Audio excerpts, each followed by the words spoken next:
এই বান্দর বদমাইশ ছেলে, তুই আমার কাছে আসবি না। আমার কোথাও তুই টাচও করবি না। তোর সাহস দিন দিন অনেক বেড়ে গিয়েছে, তাই না? তোকে আমি মেরে ফেলবো ফাজিল। টাচ করলে কি হবে গো? মারবা? তাহলে আন্টিকে ডাক দিব। জানালা খুললেই কিন্তু তোমাদের বাড়ি দেখা যায়। আর তোমাকে টাচ করবো না তো কাকে করব শোনা? তোমার সবখানে আমার স্পর্শ থাকবে গভীরভাবে গো। তোমাকে ছুবো সব সময়।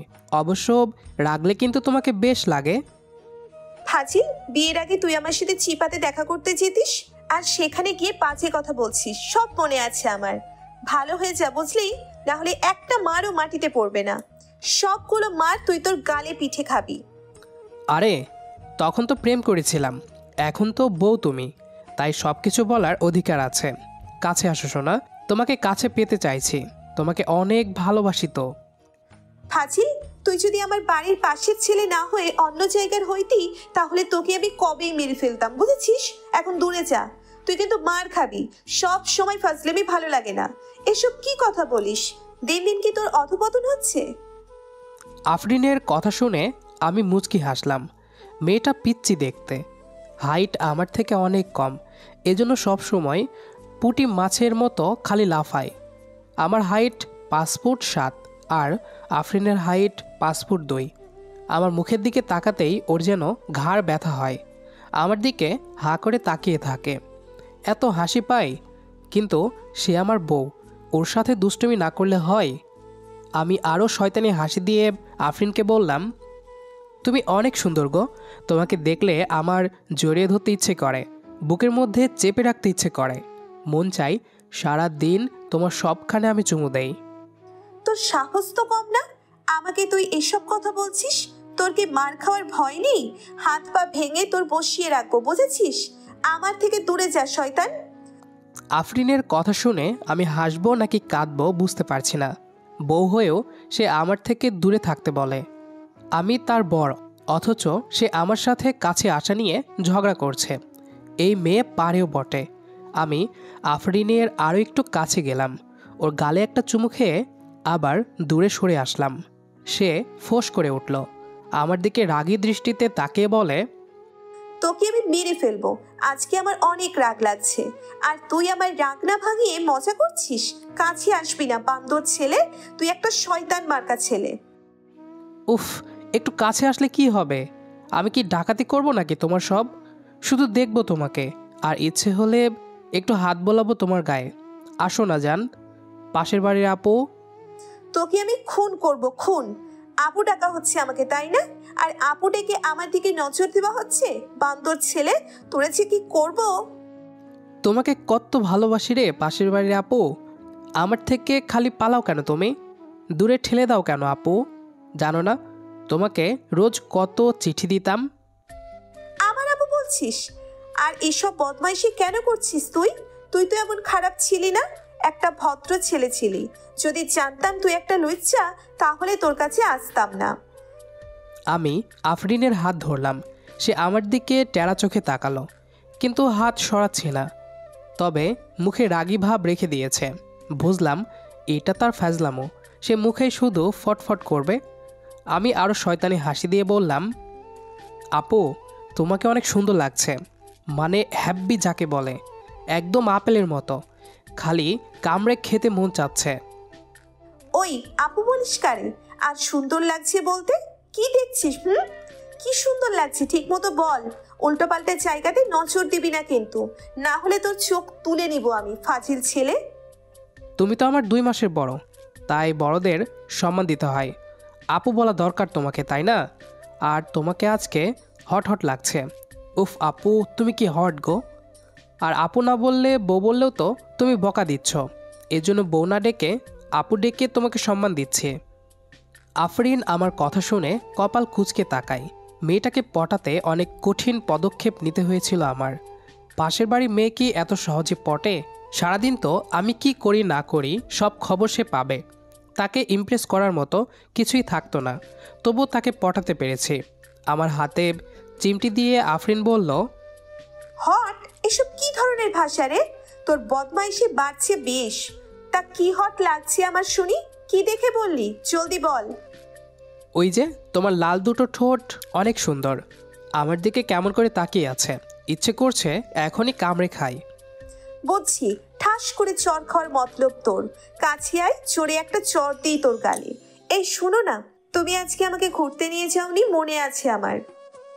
আরে খালি ঝাড়ি দাও, বকা দাও, কখনো আদর করে কাছে ডাকো না আমাকে, ভালো লাগে না। তোমার ঠোঁট গাল সব সুন্দর, এখন কাছে ডাকবা, আদর করবা, তবেই তো ঘুরতে নিয়ে যাব না কি? ফাজিল, তোমার সাহস বাড়ছে রে। আমি তোমার কি হই, ভদ্রভাবে আমার সাথে কথা বলবা? এত সাহস আমার সামনে? ফাজিল। আবারও বকা দিলা? তুমি আমার আপু হও, 2 মাসের সিনিয়র আপু হও। কি বললা? আমি তোমার আপু? যাও, রুম থেকে বের হও। আপু সব দেখবা তাই না? যাও, আমার সবকিছু ঢেকে রাখবো, তাকাবাও না। আপু ডেকে আসছে আমার সবকিছু দেখতে। বের হও আমার রুম থেকে, হারামি। বউ হয়েছি, সে আমাকে পাশের বাড়ির সিনিয়র আপু ডাকে। সরি সরি, তুমি আমার বউ হও, আপু না। তুমি আমার বউ, এখন আদর দাও, সুন্দরী বউ আমার। তো বউয়ের আদর নিজে করতে পারো না? নিজে নিজে দেখতে পারো না? আপু ডাকো কেন? বউ আমি তোমার, বউকে আদর তুমি করবা। আমি আফরিনের কাছে গেলাম, তার কোলে মাথা রেখে শুলাম আমি। সে আমার চুলে হাত বুলিয়ে দিচ্ছে। মেয়েটাকে দেখতে আমার কাছে পৃথিবীর সেরা সুন্দরীদের মধ্যে একজন। বিধাতা যেন তাকে সব রকমের সৌন্দর্য দিয়ে দুনিয়াতে পাঠিয়েছে। রেগে গেলে সহজে কারণ বলে না মেয়েটা। পাশের বাড়িতে থাকতো, দুজনের প্রেম চিঠির মাধ্যমেই। আফরিন মেয়েটা যেমন শান্তশিষ্ট, তেমন খুব রাগী। রাগলে ওকে খুব সুন্দর লাগে, ও অল্প কথাতেই রেগে যায়। আসলে মেয়েদের মন বোঝা যায় না, কখনো হাসে আবার কখনো পেঁচার মতো গম্ভীর করে রাখে। আমি আফরিনের দিকে তাকালাম, ও কাঁদছে। ওর চোখগুলো লাল কেন? নিশ্চয় কাল রাতে ঘুমায়নি। কিছুদিন পরেই ঈদ। ও হ্যাঁ, বলা হয়নি, আমি আর আফরিন একই ক্লাসে পড়ি, পাশাপাশি বাড়ি আমাদের। কলেজে সব বন্ধুরা মিলে একসাথে আড্ডা দিতাম আমরা, সবাই মজা করে, কিন্তু আমি নিশ্চুপ হয়ে থাকতাম। তাই সবাই আমাকে হাদারাম বলে ডাকে। এই হাদারাম ডাকটা সবার মুখ থেকে শুনতে খারাপ লাগলেও আফরিনের মুখ থেকে শুনতে ভালো লাগতো অনেক।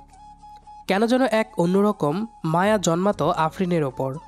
না, এটা মায়া না, আমি ওকে খুব ভালোবাসি। এই কলেজ জীবনে এসে আমি ওর প্রেমে পড়ে যাই। আমিও নিশ্চিত ও আমাকে ভালোবাসে। ভালোবাসার দরজায় টিকটিক করে কড়া নাড়ত। কিন্তু আমি চাই আফরিন আমাকে বলুক ও আমাকে ভালোবাসে। আমি এটা কিভাবে বলবো কখনো বুঝতে পারতাম না। রোজ একসাথে আসতাম যেতাম ভার্সিটিতে, গোপনে ঠিকই ওর বাড়ির দরজার সামনে চিঠি রাখতাম, কিন্তু মুখে কিছুই বলতাম না। আসলে আমি একটা হাদারাম। মেয়েরা কি প্রথমে বলে নাকি ওদের মুখ ফোটে তো বুক ফাটে না? সরি, ওদের বুক ফাটে তো মুখ ফোটে না। কিন্তু কি করব, ওই যে বললাম, ও অল্প কথাতেই রেগে যায়, তাই সাহস পেতাম না ওকে আমার মনের কথাটা বলার। আফরিন খুব ছটাফট স্বভাবের মেয়ে, কিন্তু আমি শান্ত স্বভাবের।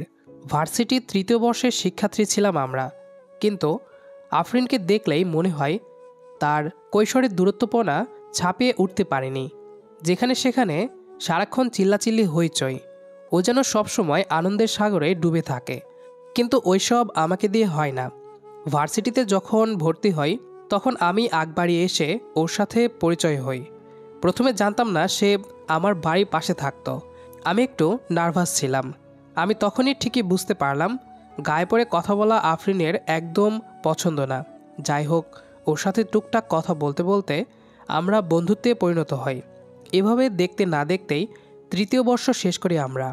একদিন কলেজ ছুটি শেষে আফরিন বাসের জন্য অপেক্ষা করতে লাগলো। আমি দূর থেকে তাকিয়ে থাকি। হঠাৎ বাস আসলো এবং সে বাসে উঠে চলে গেল। আমিও বাসায় ফিরে আসলাম। সারাদিন ছাদে গিয়ে দাঁড়িয়ে থাকতাম ওকে দেখার জন্য, কিন্তু পেতামই না, আসতোই না ছাদে। রাতে চিন্তা করলাম, না, এভাবে আর হয় না, ওকে আমার মনের কথাটা বলা দরকার। একদিন ছাদে আসলো সে। আমি তাকে ডাক দিলাম, আফরিন শোন, তোর সাথে আমার কিছু কথা আছে। কি কথা বল? এখানেই বলবি নাকি বাড়িতে আসবো? না মানে, তোকে বলবো বলবো করে কোনোদিন বলা হয়নি, তাই ভাবলাম আজ বলবো। এখানে বলবো নাকি? আরে বলবি তো, বল। আমার এই কথাটা শোনার পর আমি আফরিনের ঠোঁটে একটা লাজুক হাসি দেখতে পেলাম। ও দাঁত দিয়ে ঠোঁটটা কামড়াতে লাগলো। আমি বললাম, ভার্সিটিতে আজকে যাবি না? ভার্সিটি ছুটি হোক তারপর বলবো। আমি শিমুলতলায় তোর জন্য অপেক্ষা করব। তারপর দুজনে একসাথে ভার্সিটিতে আসি। ভার্সিটির ভেতরে একটা বড় শিমুল গাছ আছে। ক্লাস শেষ করে আমি অপেক্ষা করতে থাকলাম গাছের নিচে। অবশেষে অপেক্ষার প্রহর ফুরালো। আমি আফরিনের জন্য একটা গোলাপ ফুল কিনেছিলাম। ও আমার সামনে আসলো। আফরিন ড্যাবড়া ড্যাবড়া চোখে আমার দিকে তাকিয়ে আছে। আমি ভাবলাম নিশ্চয় বান্ধবীদের সাথে ঝগড়া করে আসছে। মন মেজাজ ওর ভালো দেখাচ্ছে না। ভয় পেলাম আমি। তাই ফুলটা আমি পেছনে লুকিয়ে ফেললাম ওর দেখার আগে। সে জলদি বলল, কি রে, কি কথা বলবি? তাড়াতাড়ি বল আমাকে, বাসায় যেতে হবে। ভালো লাগছে না। না মানে আসলে তোকে আজ খুব সুন্দর দেখাচ্ছে। এই কথা বলার জন্য তুই আমাকে এখানে ডাকছিস? বেয়াদব কোথাকার! সেটা তো ছাদেই বলতে পারতি, ভার্সিটিতে আসার পথেও বলতে পারতি। ও দাঁত কিরমির করতে লাগলো। আমি ভয়ে আতঙ্ক তাই কিছুই না বলে পিছিয়ে আসলাম। ওর হাত ধরে বাহিরে আসলাম। একটা রিক্সা ঠিক করলাম, সে উঠল, আমিও বসলাম।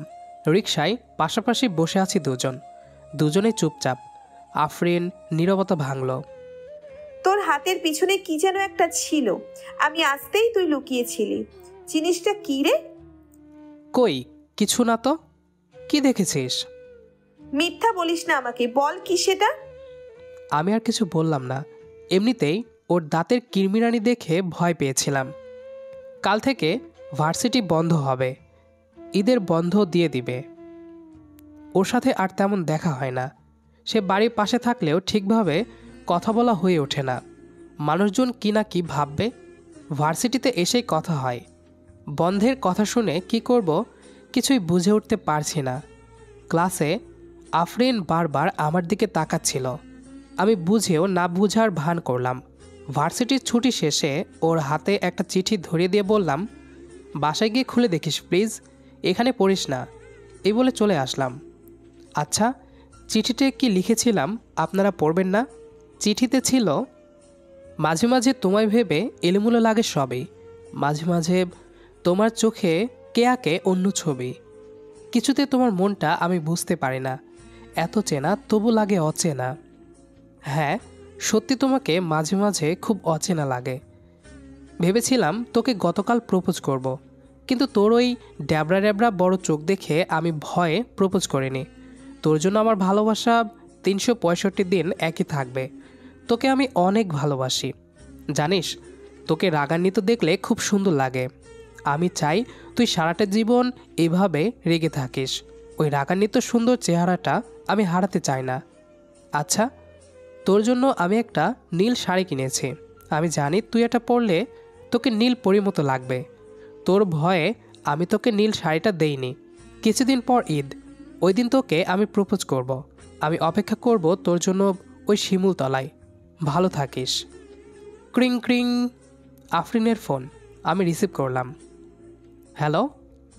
আফরিন চুপ, কোনো কথা বলছে না। কান্নার শব্দ শুনলাম। আমি তাড়াতাড়ি বললাম, কিরে কাঁদছিস কেন? কি হয়েছে তোর? 100 বার কাঁদবো, 1000 বার কাঁদবো। হাদারাম, আমি কাঁদলে তোর কি? এই কথাটা বলতে তোর এতদিন লাগলো? আমার নীল শাড়ি কই?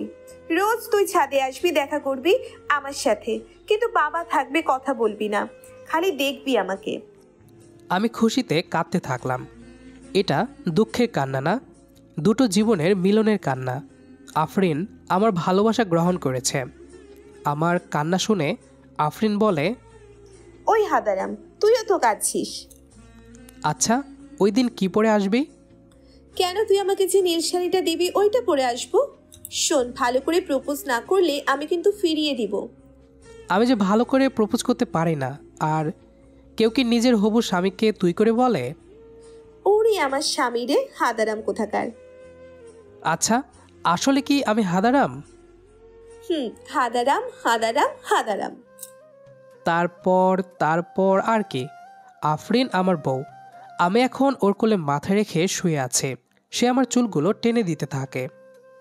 আমাদের আজকের গল্পটি এ পর্যন্তই। গল্পটি আপনাদের কাছে কেমন লেগেছে সেটি অবশ্যই কমেন্ট করে জানাবেন। দেখা হবে আবারও নতুন কোনো গল্প নিয়ে।